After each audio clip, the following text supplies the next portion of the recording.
Part 1. You are going to hear a conversation which happened in a travel agency.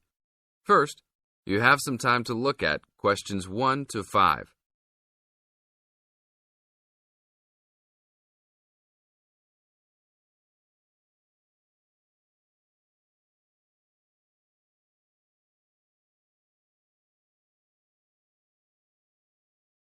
Now we will play the recording. Listen to the tape and answer questions 1 to 5. Hi. I would like to make a reservation for a round-trip plane ticket from London to New York. Welcome to the Student Travel Agency. London to New York. Let me see if we have any student specials for that flight. Yes, we do in fact. What days would you like to fly? I am looking for a flight around the 10th of October or so. And how about your return date? Ideally, the 31st of October. Let me check our computers to see if these dates are available. Are you looking for economy class or first class? Economy class will be just fine. We have an open flight on the 10th, but for your returning flight, the 31st of October is already fully booked. If you want to upgrade to first class, there are openings for the 31st. Just a few seats left, though. How much do I have to add for first class? First class will be around 20 to 25% more. Well, that is not worth it. I would rather just fly on another day.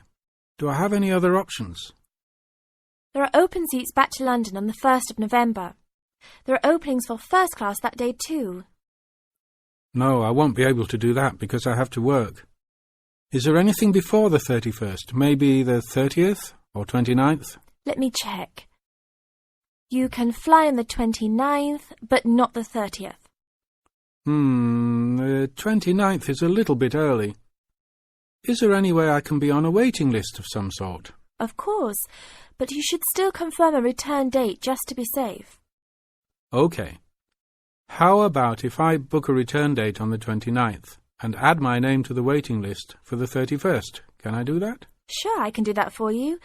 Do you also want to add your name on the waiting list for the 30th also? I would recommend this in the scenario that you do not get the flight for the 31st. That is a good idea. How much will the round trip cost? I will calculate your price for you. Your total will be £565, not including tax. Now look at questions 6 to 10.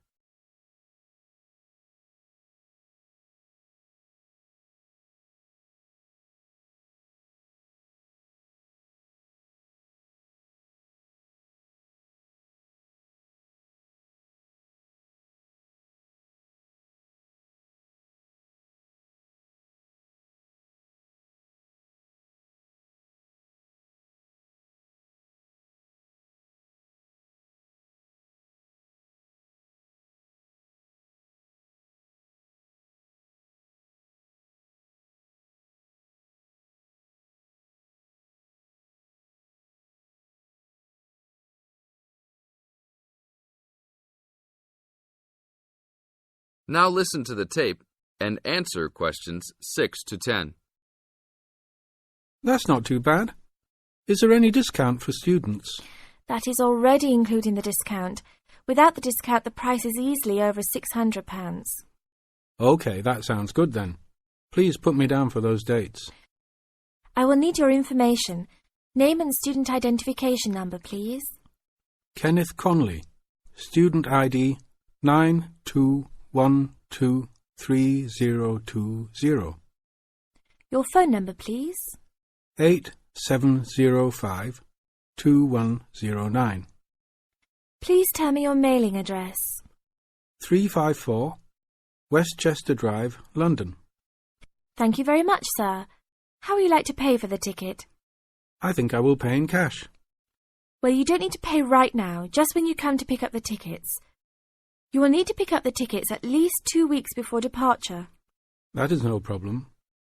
One quick question. What happens if for some reason I need to cancel my trip? The student discount tickets are unfortunately non-refundable. However, if your cancellation is before 24 hours of takeoff time, then you can reschedule your flight for another day. If the cancellation is within 24 hours, then you forfeit your ticket. I understand. Well, thank you very much. I will see you next week. See you then. That is the end of part 1. You now have half a minute to check your answers.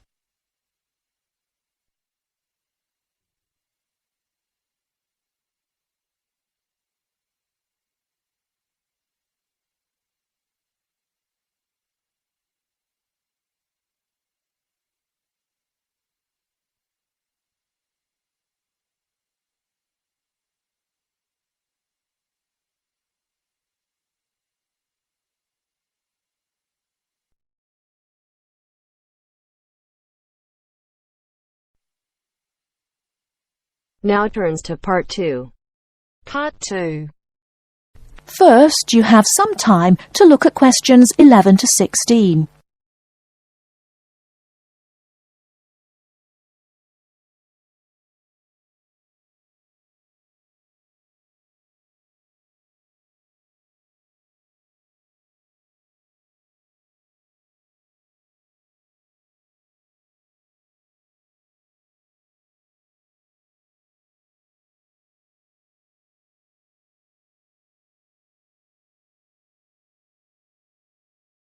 Now, listen carefully and answer questions 11 to 16. Hello, welcome to the university. Let me introduce myself. My name's Helen Brown. I'm the International Office Administrator, and I'm responsible for looking after students here on scholarships, in particular Chevening scholars. Perhaps you could introduce yourselves to me. Hi, I'm Ansgar from Grasse in southern Austria. And my name is Magali. I'm from a town near Montpellier, France. It's a pleasure to meet you. Pleased to meet you too. Nice to meet you. So, let's get started. I'm going to tell you about the schedule for today. Today is your orientation day at the university, and it's going to begin in half an hour at 10 o'clock with a speech from the Vice-Chancellor welcoming you to the university. That's very nice. Where is it? It's in the main hall on floor 3. Okay, but how do we get there? From here, the International Office, go down the corridor, past the lecture theatre and student common room. Then you'll be at the main entrance and you'll see the lift to your left. Take the lift to floor 3 and the main hall entrance is after the buffet. Okay, floor 3 after the buffet. I can always find my way to food. So we'll be able to find the main hall, no problem. So after the Vice-Chancellor greets the new students, then 30 minutes later, the Mayor will welcome you to the city. Together it should be about an hour, so it's not too much of a drag. And what happens then? After that, you'll have a meeting with a representative of the British Council, and she will brief you on life in Britain and what your sponsor expects, and of course doesn't expect from you. It will be nice to meet them. Is that in the main hall too? No, but it is on floor 3 again. With your back to the main hall, go down the corridor past the labs.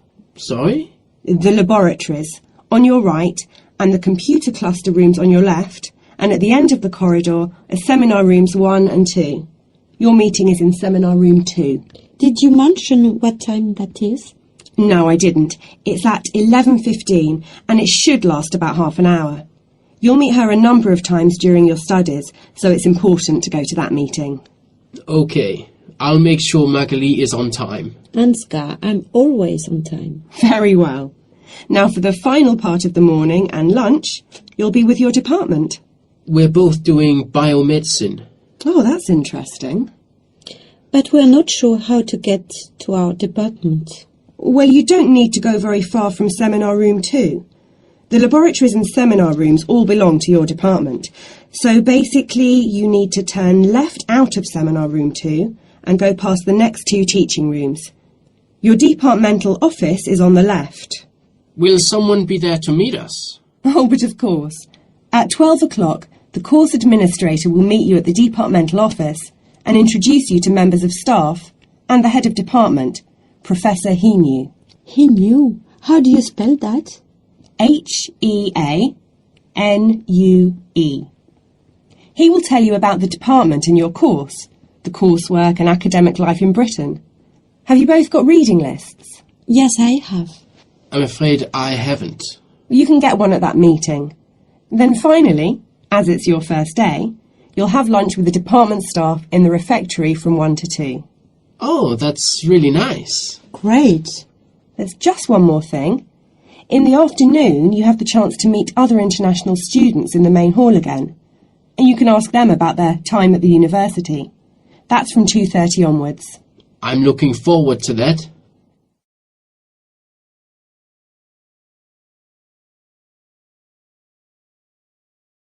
Before you hear the rest of the talk, you have some time to look at questions 17 to 20.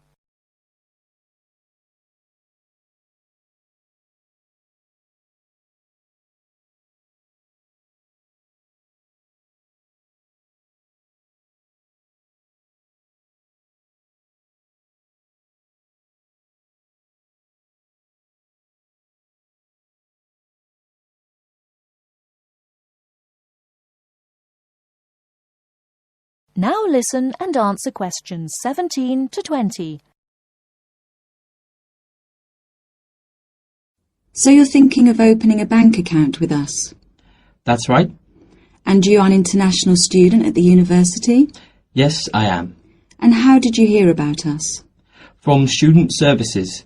They gave me a list of banks near the university, and I chose this one because you have a branch near campus and a student advisor at the bank. Yes, I'm part of the student advice team. There are 3 of us here. Right, now I'll go over the services we offer to international students, and then we can go through a few details before we set up your account. Okay. We can offer you a current or cheque account and a savings account. Do you pay interest on the current account? We do, but not very much, about 1.5%. You get a much better interest rate on the savings account, around 4%. We also give you a free overdraft facility. I'm sorry? If you run out of money, we allow you to spend more money than you have in your account. That's the overdraft. But you can only take out up to £100. If you need more than £100, then you must tell us before you take any more money out. I see. Now, once your current account is open, then you can set up direct debits for any regular payments you need to make. Could you tell me how that works? Well, for instance, let's take your mobile phone. You have to pay a certain amount every month for it. Yes. So you can tell us to pay that amount each month and we'll do it automatically for you. I see. As soon as your account is open, we will send you a debit card, which you must sign immediately and keep in a safe place. Then a day or 2 later, we'll send you a personal identification number. A PIN number? Yes, and you must keep the number secret. You can change it if you like when you use it for the first time, but if you change it, you must remember the number. If you forget or lose the number, then we have to send you out a new card and a number for security reasons. Okay. The next thing you could do is open a savings account. If you know you have to save a certain amount of money to pay your accommodation or course fees, we can open a savings account for you to put aside some money each week or month. How can I do that? You can manage your accounts in one of 4 ways. You can come into the bank here on the university campus and tell us what you would like to do, or you can call us on 08457 004 004 and instruct us what to do over the phone. That's 24 hours a day, 7 days a week. Alternatively, you can manage your account over the internet. I see.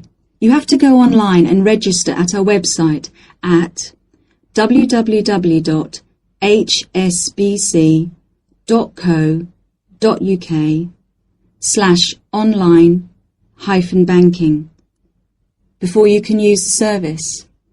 Finally, if you have a digital TV, you can use TV banking by pressing interactive on your digital TV remote control. Oh, really? I don't have a digital TV, unfortunately, but I can do the first 3 things. Now, do you have any insurance? What's that?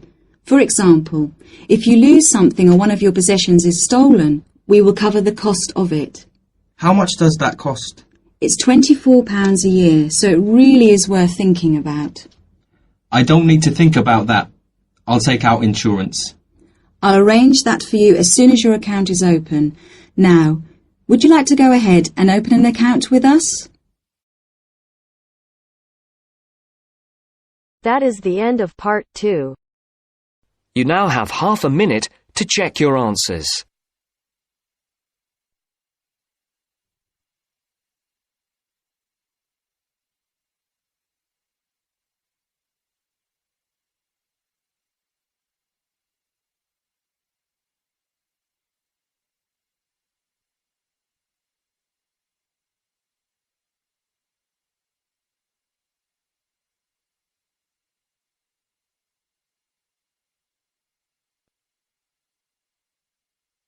Now turns to part 3. Part 3. You will hear a discussion about a system of writing for the blind known as Braille. First, look at questions 21 to 23.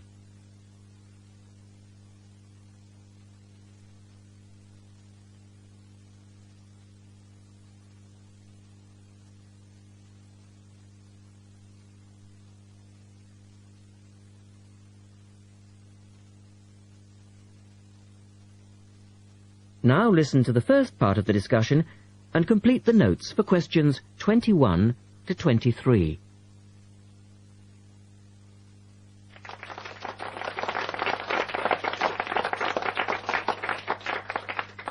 We're very pleased to welcome to our special interest group today Dr. Linda Graycar, who is from the City Institute for the Blind. Linda is going to talk to us about the system of writing for the blind known as Braille. Linda, welcome. Thank you. Now, we'd like to keep this session pretty informal, and I know Linda won't mind if members of the group want to ask questions as we go along.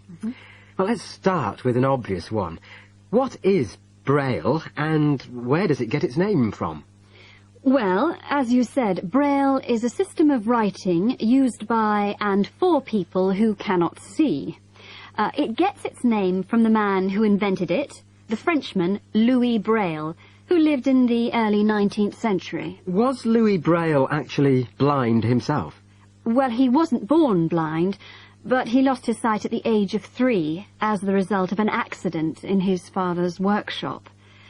Louis Braille then went to Paris to the National Institute for Blind Children, and that's where he invented his writing system at the age of only 15 in 1824, while he was at the Institute. But he wasn't the first person to invent a system of touch reading for the blind, was he? No, another Frenchman had already come up with the idea of printing embossed letters that stood out from the paper, but this was very cumbersome and inefficient. Did Louis Braille base his system on the first one? No, not really. When he first went to Paris, he heard about a military system of writing using 12 dots. This was a system invented by an enterprising French army officer, and it was known as night writing. It wasn't meant for the blind, but rather for battle communications at night. That must have been fun. Look at questions 24 to 30.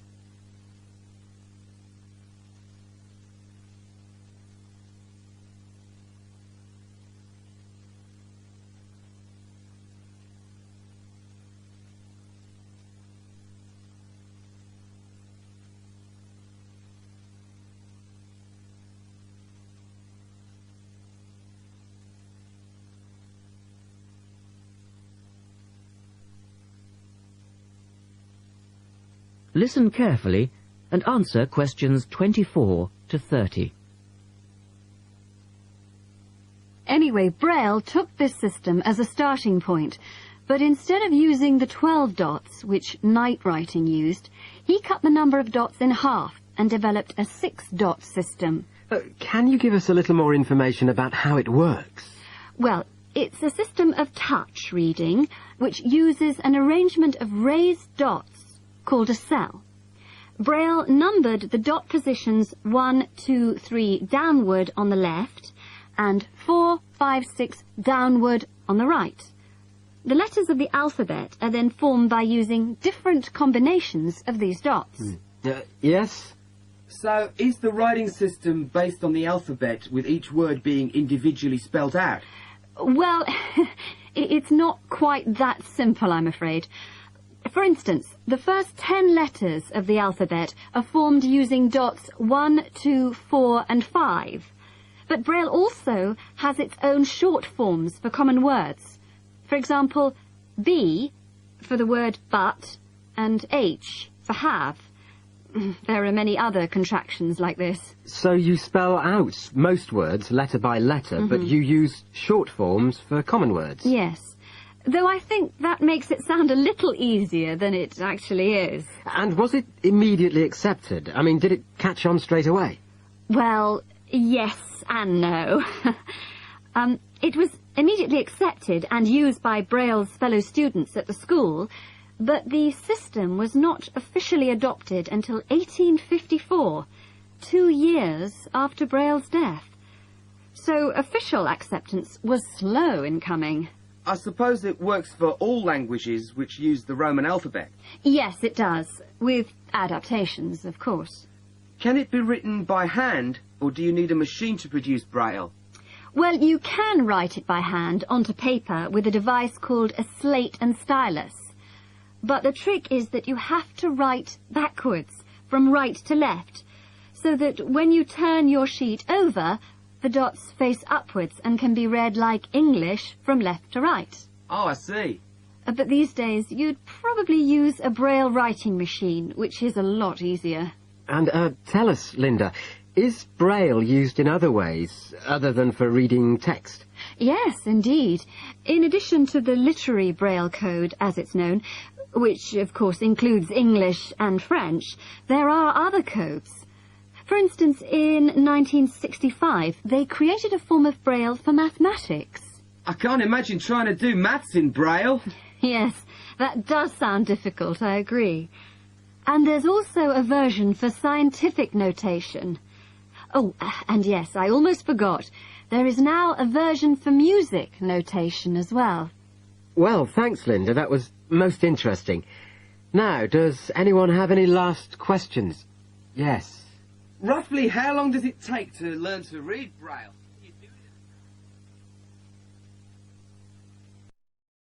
That is the end of part 3. You now have half a minute to check your answers.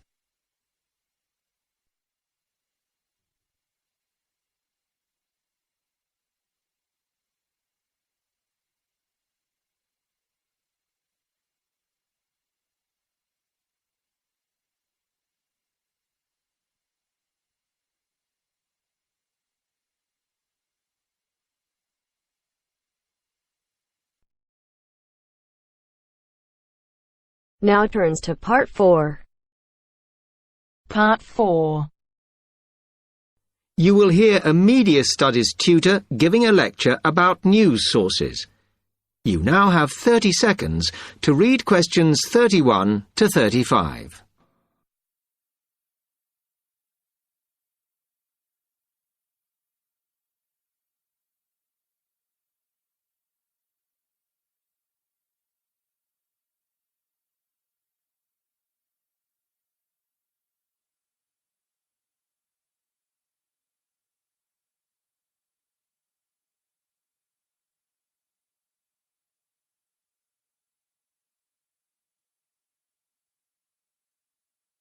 Okay, now many of you will have heard about the predicted death of newspapers, as people increasingly access the TV and the Internet for their news.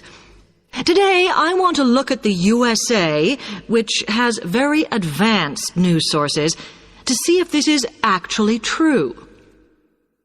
In the USA, the main news sources without doubt are TV, the Internet, and the press. That is, traditional newspapers. And although they are each surviving and growing, they are also changing.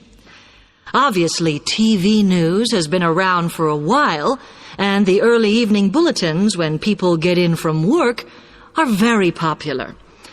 I suppose we traditionally think of the morning newspaper arriving on our doorstep with the daily news. Interestingly, this is not borne out by the statistics, which show that readership in the U.S. is much higher when people have time to relax, when they're not working, especially on Sundays. The Internet is also a popular weekend activity, but shows no variation with weekday access. So people are using the different sources in different ways. Interestingly, local radio has been hit less by the grip of quite strong local newspapers than by the Internet, which is seen to offer a better regional service. But just because the Internet is seen as the new force in news media does not mean it is dominant. Television has, of course, been global for a while. But now technological changes, which have fueled the rise of online news, have also allowed newspapers to print and distribute editions across the world. In fact, Internet news, which is seen as the big competitor for traditional markets, does not offer that much variety. Often, the sources are the online versions of the newspapers, whereas television, in order to offer something different, has had to come up with a much more mixed bag of reporting, from hard news to light reports on celebrity events. Another issue is reliability. The Internet is virtually unregulated, so anything can be reported there, whether true or not. Journalists on newspapers have fought a long, hard battle to fight intervention and to retain the freedom of the press. Television, however, is seen as critical to political power and has become subject to harsh controls about what it can or cannot say. You now have 30 seconds to read questions 36 to 40.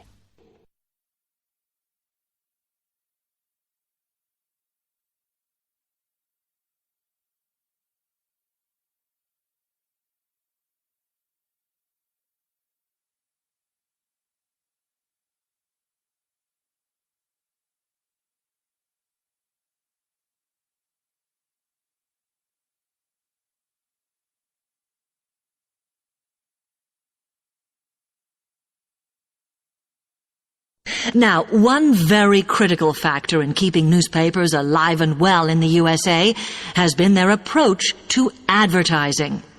Obviously, newspapers are heavily dependent on advertising revenue, and they have become more and more imaginative in what they offer, in order to make sure that advertisers use them and not other news sources.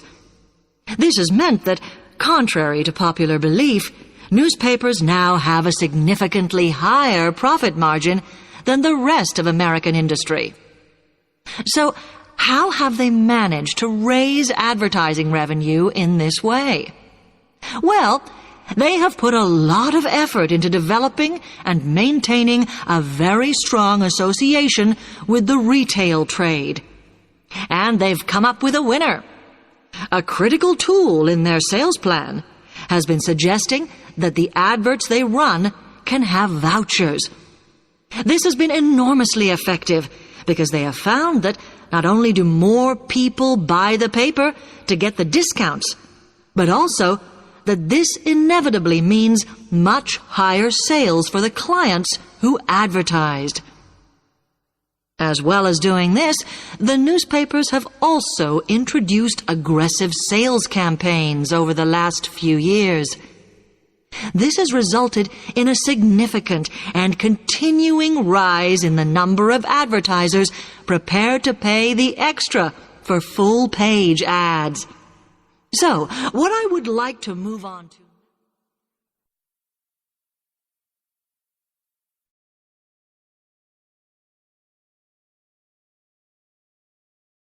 That is the end of part 4.